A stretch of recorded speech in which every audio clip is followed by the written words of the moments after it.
Hey guys, welcome back to episode 86 of 5 Drinks to Midnight. You know the show, we bring the questions, guests bring the drinks, we try to wrap up before midnight.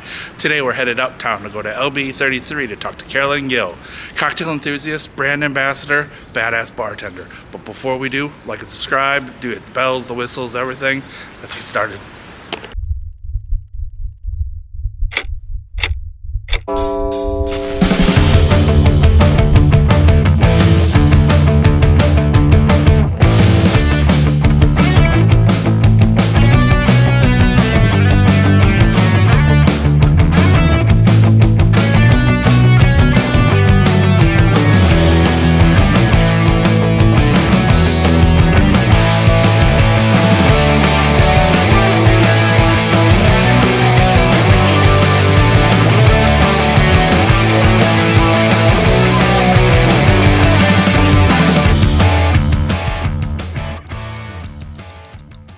Carolyn Gil, thank you so much for joining us here at LB33.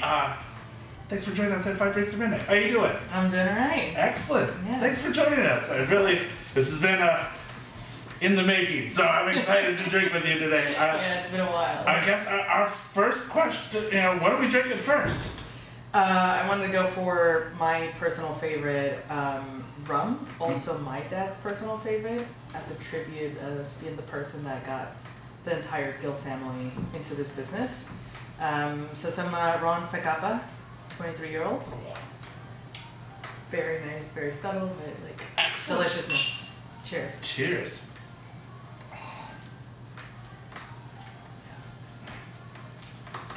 Oh.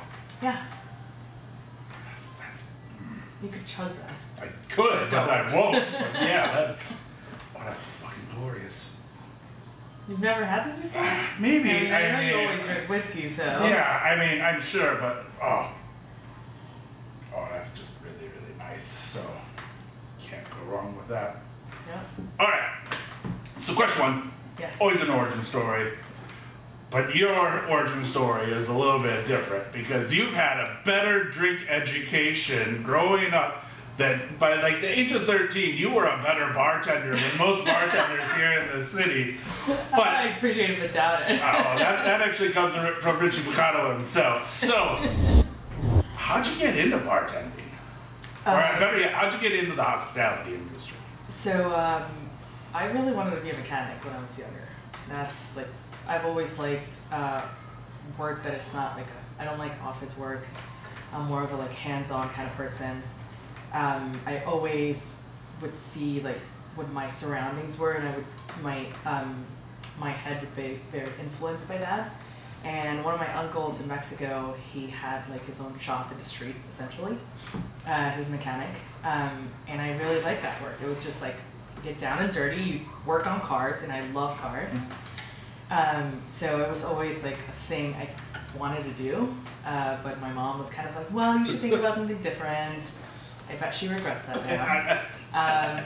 You should think about something different. I like would think about other things, and nothing ever like really caught my attention as much until my dad started working at Milk and Honey, which was in 2000 essentially. Yeah. He worked with Sasha at Cafe Vivaldi, and once Sasha opened Milk and Honey, he kept telling my dad like, I want you to come work with me. My dad having 3 kids and a wife, he was like, no, like, I cannot just like drop my job and go work with you like at a new bar or something.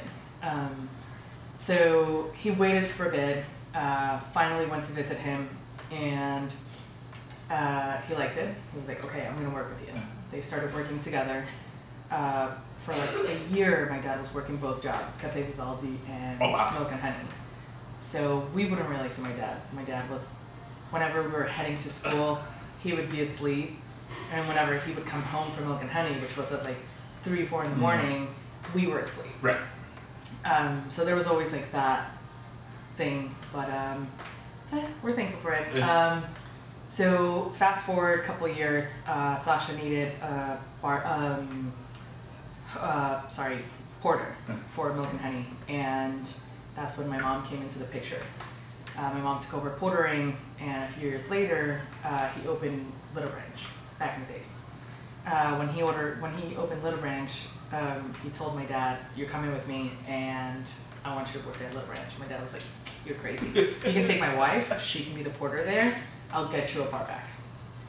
That's when Luis came into the picture. Luis never portered or anything. He went straight into bar backing. My dad trained him. He started bar backing in the very beginning at Little Branch. From there, it was just kind of like, oh, we need another porter then. So then Danny came into the picture, and then Danny was like, I'm done with portering. I want to bar back, or I want to bartend. Then I came into the picture. But before that, my dad would just bring the boxes of mint to my house, and he would pay me $20 a box to pick mint and make garnishes. Because it was like such a thing that like it would take him a long time to make, and it was just like, just do it, here's $20. That was technically my first job. Excellent. Once garnish maker. Yeah, garnish maker. Once I started portering, and little by little, my dad at some point was like, start doing this, start doing that, like do the ice. Just giving me small responsibilities, and at some point one day he was like, we're all black, you're working tonight. And I'm like, what? Like, I'm 16 years old. Like, is that legal? Probably not. So I was like, okay, I stayed there. I did the entire setup. He taught me how to even like cut every single garnish, because we are also particular with that. And then from there, just kind of like unrolled into this like thing that I became a big fan of. Like, I would always see the guys, like, my 15th birthday was at Milk and Honey. Like, so every girl's dream. Yeah, I was like, you can't bring, back in the day it was like, you couldn't have more than 5 people there. Right. And I was like, I'm gonna show up at 7. So that happened. So it's like, I would just see the boys all the time. I would see Brit Kubad, like, I love that woman. And she would always, like, the way she would carry herself there, everything. I really liked that. So Carla Brown at some point was like, I'll train you as a hostess. I trained one day as a hostess, that was it. And after that, I started working at Weather Up in Rebekah. Okay. And it went from like hosting to waitressing, and I wanted to bartend, but Danny and Luis were like, we're not training you, we're not training you. Like, it's like, they didn't want me in the industry, I guess, I don't know. And it wasn't until I talked to Abraham Hawkins, one of my favorite bartenders ever. Fucking awesome. I love that guy. I love that guy. Yeah. But now he's a school teacher. Yeah, I know. Like, who would have thought that he would go from bartending to chugging like 10-ounce beers to being a school teacher? Yep. But yeah, so I spoke to him, and we were just like chatting about this. It wasn't like, oh, I want you to teach me. He was like, fuck that. Come in on Tuesday at Dutch Kills. I'm gonna make you the best bartender, even better than your brothers. And I was like, oh shit, cool, I'm doing this. So I got dressed as if I was gonna go behind the bar right away.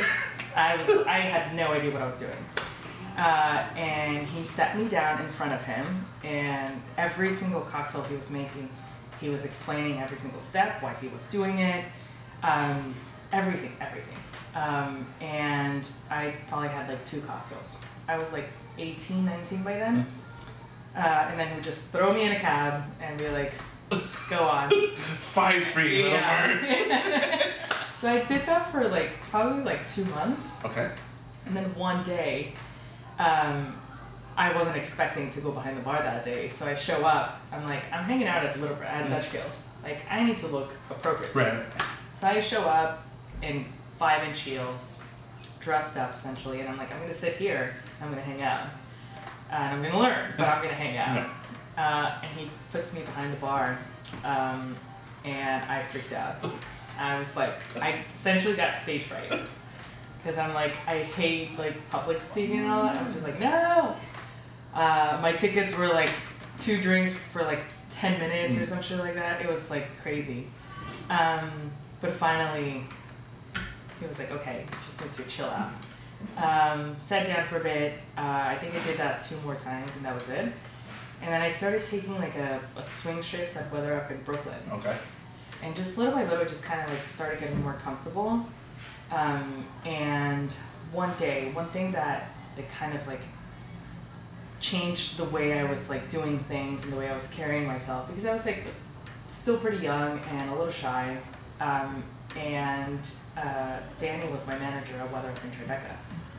So I remember very, like, as if it was yesterday, people were just going by me. Like, they wouldn't speak to me, they wouldn't do anything. Like, I'd be like, hey, can I, oh, you're gone. Yeah, no bar, table, they did not give a shit about me. And Danny comes up to me and he's like, stand right there. And I stand like across from him. And he takes care of everyone, but he was like, you, how many people? Okay, wait right there for me, I'll be right with you. Girls, people, even bar seats, everything. And essentially like just hosted for 5 minutes for me to see how like you have to have like a strong personality and everything. That's when I was like, oh shit, okay, this is how you do it, all right.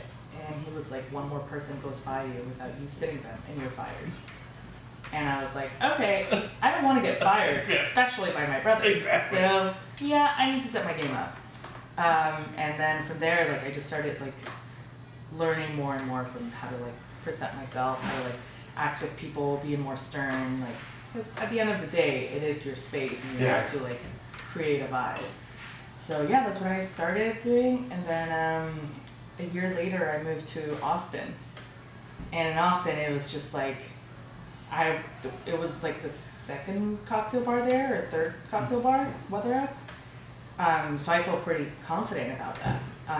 And people don't really know, they didn't know much about cocktails back then. This was back in 2012. So yeah, that got me like pretty comfortable.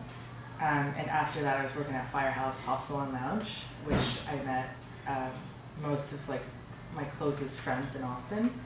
And that place was more about like, yes, cocktails, but you gotta do it fast. This bar service only, so it's like a minute a drink. Sure. If you're taking 2 minutes, you're taking too long.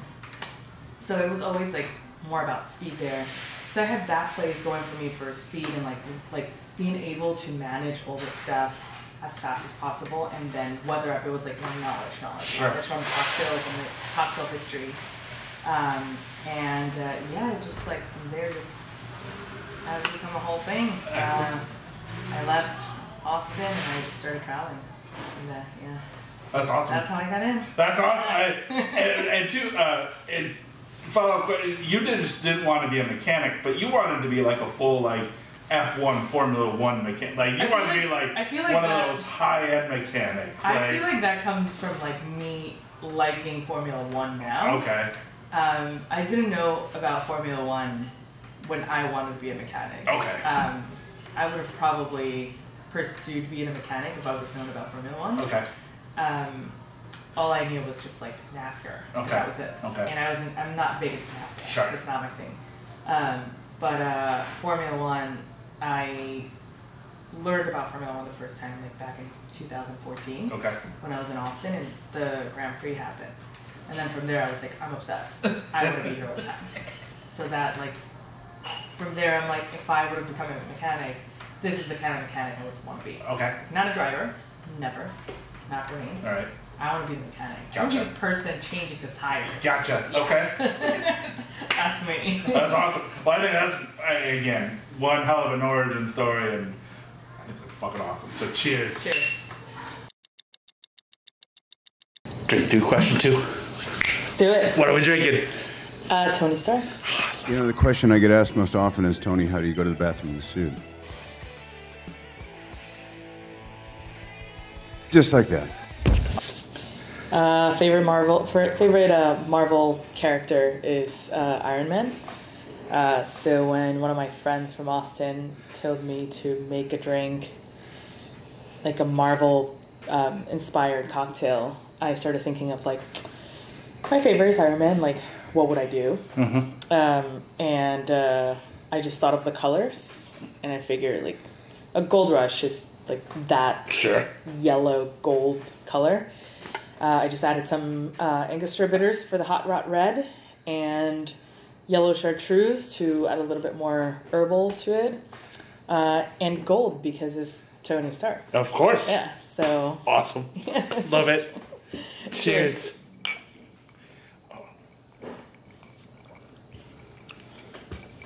Yeah. That's some good shit right there. Yep. Cannot go wrong there. And I had to make something with whiskey. Of course, well, I appreciate that. Well, all right, so question 2, drink 2, comes from Maddie Clark. So, Okay. Maddie says that your love of tacos holds no bounds. What would your favorite drink and taco pairing be? Whew. Wow. Taco, it can go 2 ways. If I have a really good al pastor, I'm the happiest woman alive. But if there's no al pastor, or there's not like a good option for al pastor, I would go with suadero. Okay. Which is essentially just a different part of the meat. But to be honest, I don't like beer much, but if I'm gonna drink a taco, I would want it with like a michelada. Okay. Or like a paloma, something of that realm, like something refreshing, good, that is not gonna get me hammered right away. Okay. Like, that is gonna like keep going. So yeah, I would probably say like a paloma. Paloma would probably be up there. Okay. Yeah. If I'm in Mexico, it's gonna be straight up pulque or mezcal. I mean, like, you don't have to put anything on it. There you go. Yeah. Okay. So then, speed round. If I'm going to say someone's name and what kind of taco would they be? So again, let's go ahead and throw it right at Maddie Clark. So Maddie Clark, what kind of taco is Maddie? He's a whitezican. Okay. He's basic. Love you, Maddie. he's a basic white girl. All right. So I would give him like steak, even though I know he would try anything. But it's like, if we've traveled together to Mexico, and I know he would try literally anything. Okay. But if I had not done that with him, I would be like, yeah, you're just like a steak taco. Yeah, just like, it's gonna be good, but there's better. Wow, Richie. Oh shit. Richie, I don't think Richie would try everything. I think he would be like the suadero. All right. Yeah. Luis. Luis, shit, he likes everything. I'm gonna give him like al pastor. Okay. But I don't know if he likes pineapple on any of his food. I'm not completely sure. Dan, keeping the family. Danny. Danny's an al pastor. He likes al pastor. Okay. And then Britt. Oh, Britt would do anything. I would be like a grasshopper taco. She'd be like, yeah. Yeah. Sammy and Mickey. Those are steak tacos. They're steak tacos. And then I guess me. You would eat everything too, Yeah. so I'm like, yeah, you would be with Britt with the grasshopper. Yeah, totally. Yeah. I actually do love grasshopper. I feel like kind of everyone would, but it takes a little bit of convincing. You don't have to convince me to eat a grasshopper taco. Yeah, there's actually a place in Park Slope. I think it's gone now, but they had grasshoppers in their guacamole, and I absolutely loved it. Or chicatana, even better. Yeah, you just gotta need a little bit of convincing or something like that. Who knows? You're only gonna live once. Yeah. Well, there we go. Quick and easy, but it worked. So cheers. All right. Question 3, drink 3. Okay. What are we drinking? Some YOLA Mezcal. Excellent. You know what's up. Yeah. Again, I did well. The cheers first. So cheers. This ties perfect into our. So yeah, sorry. Bad manners, but yeah, that's good. That's real good. So question 3 is usually a what we call the talking shit segment of. Okay. We've had 3 drinks or 2 drinks in, so we're feeling a little good. The world is opening up. We're feeling a little bit more free with ourselves. It's 5 p.m. somewhere, right? Yeah, 5. I think it's here. No? It doesn't matter. Close to midnight yet. Sun's still up. Not only badass bartender, but you've also switched over to what they say the dark side of going to brand ambassadorship. How is that? And can you please tell us about this? A magnificent spirit. So So first I'll tell you all about YOLA. YOLA, the way I was hired, it was very organically. I wasn't necessarily looking. You obviously know Karen Jarman, absolute sweetheart. I've known Karen Jarman for a while, and I had just moved back to the States from Copenhagen. Right before I moved to Copenhagen, I was in Oaxaca, going in and out for a while, trying to learn as much as possible about mezcal. I worked in Guatemala in a Café No Sé at the mezcal bar. So I was like immersing myself very much into mezcal because I'm a big fan, and I just wanted to learn more about like my culture essentially. So Karen Jarman, we were at the Dutch Kill's 10-year anniversary party actually, and it was packed. It was open bar. Right. So I think I remember some of it. Yeah. So yeah, I remember some of it too.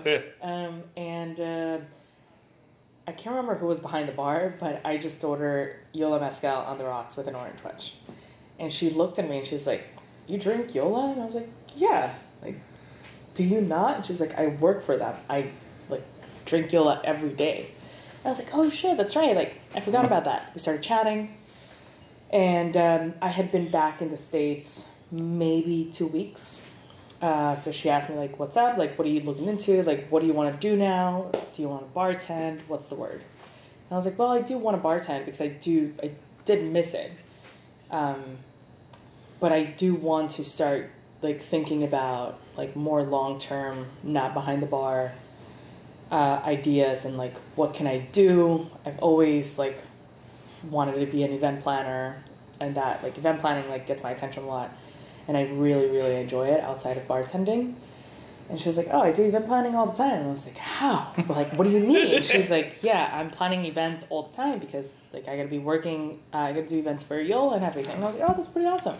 It's like, "Well, if you guys are ever hiring, nudge, nudge." Yeah. And I jokingly said it, not realizing she was about to leave the company. Right. So we chatted one day, and I freelanced for them for, like, 3-4 months. And then I was about to get, like, fully hired with a contract and all, and pandemic happened. Yeah. So that's how I got into that. I love that part of, like, the fact that I don't have to be behind the bar all the time. So I really, really do enjoy bartending. But, of course, like, having to be, like, smiley, and, like, if you're not smiley, especially as a woman, it's gonna be like, "Oh, she was a bitch," like, this, that, like. So it's nice to just be, like, straightforward. "Hey, I'm here to sell you this product. Do you like it? Yes, great. Let's sell some products. You don't like it? Totally fine. I'm gonna go somewhere else." So I love the fact that I can disconnect from being behind the bar, making drinks, and essentially, like, pleasing someone at all times. Okay. And on this side, it's just kind of like, it's kind of like office job, but not necessarily. Which in question one, we said that we hated an office job, so like, I just don't want to be inside an office and just, like, typing away. But it's, but I do enjoy it a lot. On another note, I really do enjoy the product. YOLA is a female-owned and operated brand. The name comes from the main owner. Her name is Yolanda. She was raised in the Palenque, and she inherited the land from her grandfather, who bought it back in the 60s. Oh, wow, okay. Not until 1971 did him and Javier Bautista, which is the master distiller, kind of like, he's kind of like stepping back, and his daughter is now stepping in. But they came up with a recipe that is still the same now, and it's espadine and Madre Criche. Mostly espadine because, of course, that's, like, the most commonly used. A little bit of Madre Criche and a few things here and there that they wanted, like certain things they do different, like longer cooking time, resting in glass containers, not aged in, like, barrels per se. Okay. It's aged in glass, which doesn't add flavor but lets it breathe and, like, lets it just like smooth out Okay. and like be its own product. All right. But yeah, great product. I love working for this company. It's a very small company. I love my bosses. I love Awesome. my colleagues. It's pretty cool. So, do you think being a bartender helps you be a better brand ambassador? Because I mean, I've sat at a bar many a times, and you watch like people come up and be like, "Hey, you want to try Yeah. X, Y, Z? It's made from pomegranate and blueberries, and it's been Absolutely. distilled 5 times." And you're fucking 5 deep, and you're like, "Fuck you! I don't even have time for this shit. Like, why are you coming to me at 5 o'clock on a Thursday kind of thing?" Yeah. So, I mean, do you like? Absolutely. It definitely makes me a better brand ambassador. And like I feel like both of them kind of balance each other out. Being behind the bar, I only bartend once a week now. Yeah. Which is fucking ideal. I love it. Because when I'm there, I'm entirely there. And I enjoy 90% of it. Okay. Like, And that's at Dutch? Yeah. Okay. Just Dutch Ghosts. What day? Fridays. All right, Fridays at Dutch. Okay. Yeah. Heard it here first. Yeah. So yeah, Fridays are Dutch Kills. That's all I bartend right now. And it's the kind of bartending I enjoy. So it's like paying a lot of attention to your cocktail and everything. And yeah, I get it. Like a lot of people are like moving away from that and all, but I was essentially raised like my like teenage into adulthood years have always been surrounded by this kind of bartending.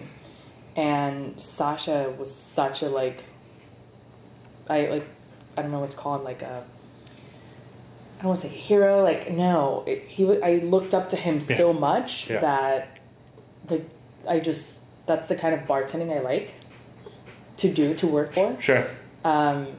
Anything else, I'm like, I'll go visit, I'll enjoy it myself, but I don't want to do it. Yeah. Just keep it simple. Keep it simple. Keep it at like 5 max cocktail drink and like that's it. But yeah, so it, like to your question, yes. Bartending does help me be a better brand ambassador and the other way around. Because you see both perspectives. Yeah. Like now when people come to Dutch Kills and the manager, when Maddie's not there, it's like, and I have to deal with that. It's like, I can go 2 ways, but I'm going to be way nicer to you because I know what you have to do. Like, I am doing the same thing that you're doing. Right. So, I get it. But that's why I also keep my visits to certain days. I know what's up, you know? Like, no, I get it. I mean, that's why we only go out on Wednesdays, really. Cause, I mean, you know the people that work Wednesdays. Yeah, and exactly. Those things, like, But yes, both jobs balance out each other. They make me balance my life way more and like just they go hand in hand, to be honest. Sure. Yeah. Unfortunately, it's illegal for a brand ambassador to be full-time and also be a bartender in New York State. I did not know that. Yeah. All right. So you're breaking the Sucks. rules. No, I'm full-time. I'm part-time. Part-time. So I'm Yeah, good. okay. Yeah. So there you go. Yeah. So what is that? 20 hours a week or less, or what is that? Okay. Yeah. All right. Yeah. Well, But yeah. I mean, You should become a brand ambassador for whiskey in general. Just get all the brands to pay you a little bit of money. There you go. No, but you see those people because like they got like the monkey shoulder. They're like got the bag and they're like carrying stuff. Oh, that's like, not me though. Yeah. I go very like. You see me like when I'm working, you'll see me walking around and I got my Coach bag with my laptop. And then 1 bottle in there. No, there's like 20 in there.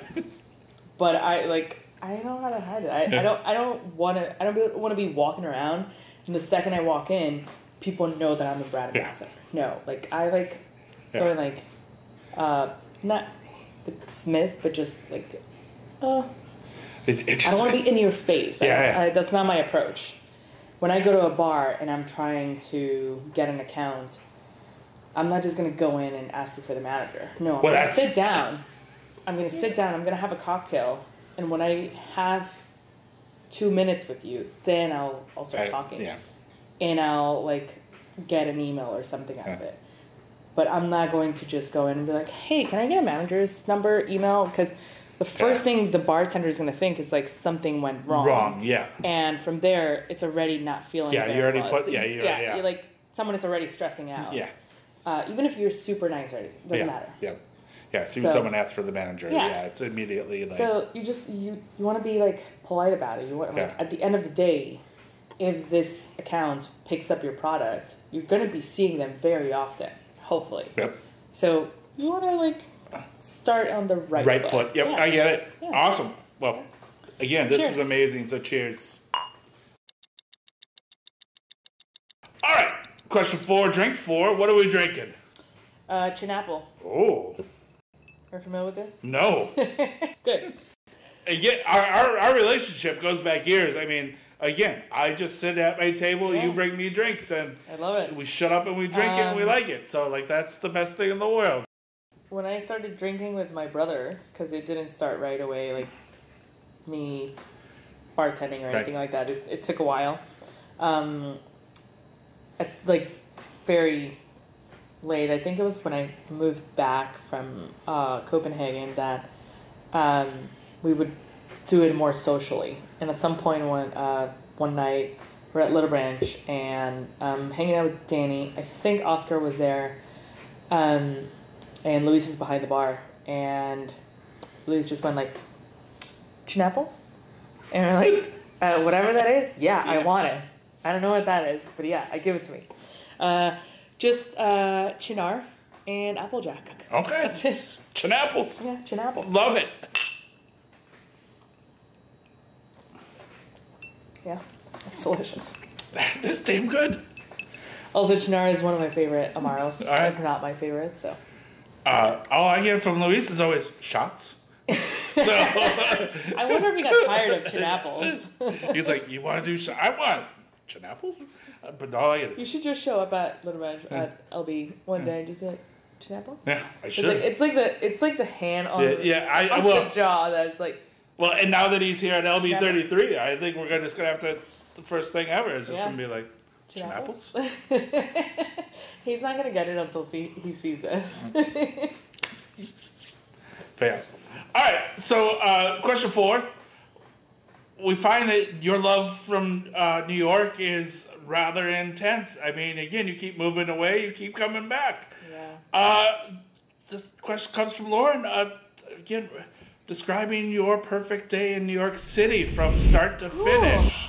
Oh man. And again, we already know, like, you already pointed me to some really great taco places. So, like, I'm looking, like, where should we go? Like, I'm looking, like, you're a tour guide. Where should we go? Funny enough, like, one of my good friends, Maureen, is about to leave New York for France, which this just gives me another excuse to go visit her. But I've been kind of like every single day we do something that I really like about New York, because she was here for only like about a year, maybe a year and a month, and she was working too much. So like my thing has always been like my perfect day. It would be like waking up, shower, whatever, get ready. I love Essex Market. Good. Essex Market is like my second home. All right. I walk in, the spice guy knows me probably by name by now, but every time I walk by, hey, how's it going? How's everything? Like, feeling at home is my biggest thing when it comes down like to my markets and stuff like that. I love that. He says hello, and then I keep going, and then I like go by Puerto Rico, and everyone there already knows me. And they're like, do you want the usual? If I'm in line, they'll just start making it. They don't even ask me. They'll just start making it, and they're like, Carolyn, so good to see you. Thank you so much. I'm like, can I pay you? And they're like, no, you're fine. I'm like, thank you so much. Right? By the way, my regular is a macchiato with oat milk. Okay. Single shot. So, like, starting my day like that, I love it. Maybe go to the fruit market and buy a little, like, fruit, something like that. Walking around a lot. Just walking around. Preferably not where all the tourists are going to be. Yep. So avoid Soho, avoid Times Square. Would like But to. like West Village, the West Village I love, like just walking down, even like on what would it be, Water Street, like just walking down. Shell and I had a pretty amazing day a few months ago. We met up in a neighborhood where we had never been. At least I had never been there. Random coffee shop. I think it was I want to say East Harlem or Upper East Side. Either one. It was way up there. I don't know anyone there. I don't go there often enough. We met up at this little cute Italian coffee shop. Had a coffee, chatted for a second. Then we walked inside, like the inside of Central Park, but not all the way in the middle, just the edge. The edge. And yeah, it's just because I was like, if we go all the way in, you're trapped. Yep, we're trapped. We're done. It's not happening. So we just walked into Central Park for a bit and walked down all the way to Guggenheim Museum. Checked it out, had a great time. From there, we didn't go inside the Met, but we walked by the Met. And there's one thing that it's like one of my guilty pleasures, and a lot of people will be like, ew, and I'm like, I don't care. A New York street hot dog is one of, it's fucking delicious. Yep. I don't care what anyone says. One of my guilty pleasures. I don't care. She got a pretzel. I got a hot dog. And it was also in the middle of, I want to say spring, because it wasn't too hot. It was just perfect weather. Got some hot dogs, another coffee, kept walking down, just chatting, like, not even, like, I used to see her, like, every week or so. So we were just chatting, and then we had dinner at Pastis, where I had no idea that Oscar knew that we were going there, and one of his friends was working. Okay. So as soon as we got sat, I'm not kidding, maybe within like 2 minutes, 2 glasses of champagne are in front of us, and I was like, the server asked, "Are you Carolyn Gil?" And I was like, "Yes." Did I do something wrong? Like, this is my first time here, dude. Like, I promise you it was not me. It wasn't me, it was the other Gils. It was some other Gil, I promise you. And he just puts the 2 glasses of champagne, and I was like, I don't know what I did. I don't know who I know here, but he was like, "Oh, this is from Oscar." I was like, that's fucking beautiful. I love that. After that, we went out for drinks somewhere else, but by after dinner, it was like a bottle and a half, maybe 2 bottles of wine in, so I don't remember much of it. But it's that kind of thing that's like, it doesn't mean like the most expensive dinner or the most like fancy thing to do. It's more about like, I fucking love this city. And nobody's gonna change my mind about it. No, I agree. Yeah. I'm right there with you. Like, this is, it's home. It really is. And it's those little places, like you said, it's just those little things, which is why I love LB so much. But, okay, so then follow-up question. If you were going to bring people that have never been to New York, where are you taking them out for drinks? Like, where's... So, Little Branch has been, like, one of my favorite bars ever. When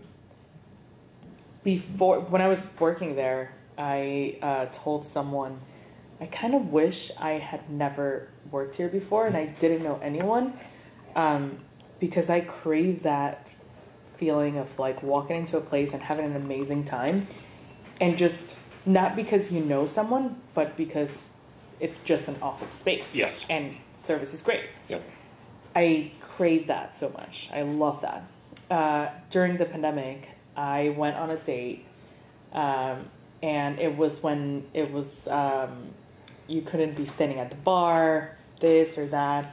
And yeah, I did know someone working, Vola, but it was like the special treatment. It was so obvious that it was like it wasn't just for me. It was everyone was getting that special treatment, and everyone was being like so polite and like just. It didn't feel like, oh, I'm taking you away from the rest and you're distracted or anything like that. No. It felt like this is just what they do here. And I didn't know the server. I can't remember who was the server, to be honest. And I didn't know the barback. It was probably a new barback. I'm not sure, but it just felt like this is just what they do here. Yeah. And that day, I was like, this is my spot. Yeah. They were trying to maximize like the people they could serve, so they put a table right in front of the mirror, and that was my spot. And Vito was playing with his band. Yeah. So I had the best view in the house. Yeah. Can't go wrong. Yeah, you can't go wrong with that. It's like it was perfect. So that was hands down one of my absolute favorite experiences when it comes down to a bar. Okay. I've many more, but if it was in New York, Little Branch wouldn't be not on the list. Like Little Branch has to be like part of the bar. I agree. Like there's to that point. Like as soon as Tank opens the door, there's the smell of Little Branch, which it's not basement in New York, but it's not though. It's something else. It's not like a I don't want to be here. It's like right.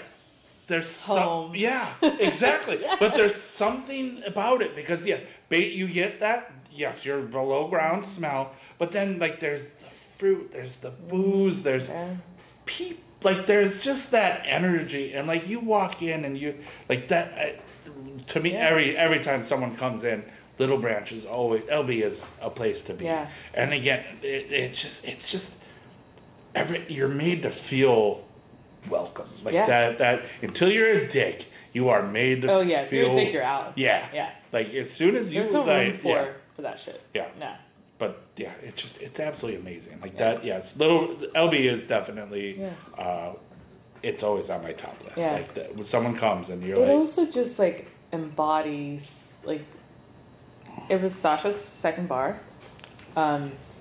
and I just remember we had to go there to get the phone number to get in the Milk and Honey. So like that was a thing. Yeah.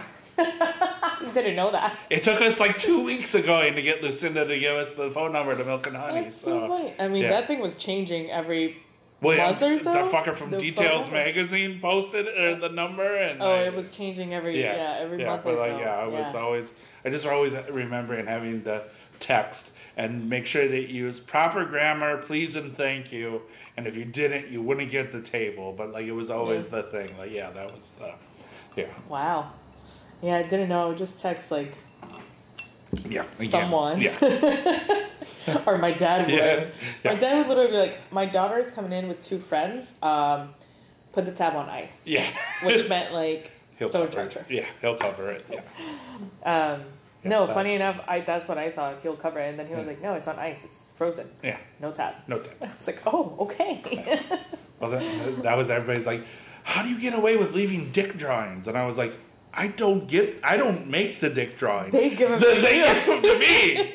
Like that's the best part. Yeah. Like I don't make the dick drawings. The dick drawings get served to me. So but, I met you after I left Austin, but in Austin we once we did our Cash App and everything, the envelopes, we would do dick art. Yeah.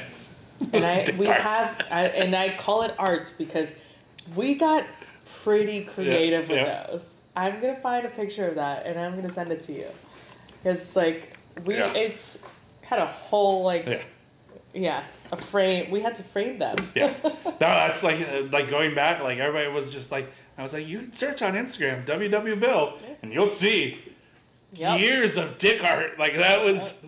So yes, go to WW Bill on or hashtag WW Bill on Instagram, and you'll get. I'm gonna find it. Yeah. And then I'm gonna post my picture and tag it. Yeah, please. Yeah, everybody's like, why do you leave dick drawings? I'm like, I don't leave dick drawings. They give me dick drawings. Yeah. Yep. Yeah. All right, question 5, drink 5, last drink of the night. What are we drinking? Perhaps one of my favorite drinks. Not perhaps. One of your favorite drinks? One of my favorite drinks. Yeah. All right, which is? It's called a Flushing. Okay. And I mean, I love New York. I'm not from Flushing, but New York, New York. All right. A little bit of it's a cognac Manhattan with a lemon twist. Oh, very nice. On the rocks, specifically. All right.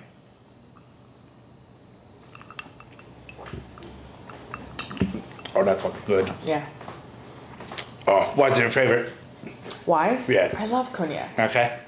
Something about it's like whiskey, but a touch sweeter. Yep. I don't know. Right. Something about cognac has always called my attention. Gotcha. And I don't really do much citrus in cocktails anymore. But the oils like just kind of like makes it open up. It's fucking great. Yeah. Well, now that and sweet vermouth is delicious. So. Yeah, can't go wrong, really. Yeah. Now that your friend's moving to France, so there you go. You can get some good cognac. She's a huge cognac fan, so I'm like, yeah, I'm gonna come see you very often. It is. Yep. All right. Question 5. All right. Last question of the night. Comes down to the flip of the Whiskey Wednesday coin. You can flip it, you can spin it, you can do whatever you want. Okay. But the coin gives us the answer. You don't have to answer. The coin will give us the answer. Oh shit. So, question 5. Are you the best Gil? Oh shit. Yeah. You're with me, right? Yeah. All right, give her a good spin. All right, what's the question again? I mean, we know the answer. No, that's no. I'm sorry. It's 5 drinks already. Yeah. Just. There you go. Oh, Jesus. Says fuck yeah. Yep. Coin don't lie. The coin does not lie. There you Yeah. go. Out of everybody. You can send your complaints to WhiskeyWednesdays.com. Yep. Complaints at we don't give a fuck at WhiskeyWednesdays. Well, that's 5 questions answered. 5 drinks down. Yeah. Kevin, thank you so much for joining us. My pleasure. Thank you so much. Thank you, LB33. This has been amazing. Fuck yeah. Cheers. Cheers. Till we do it again.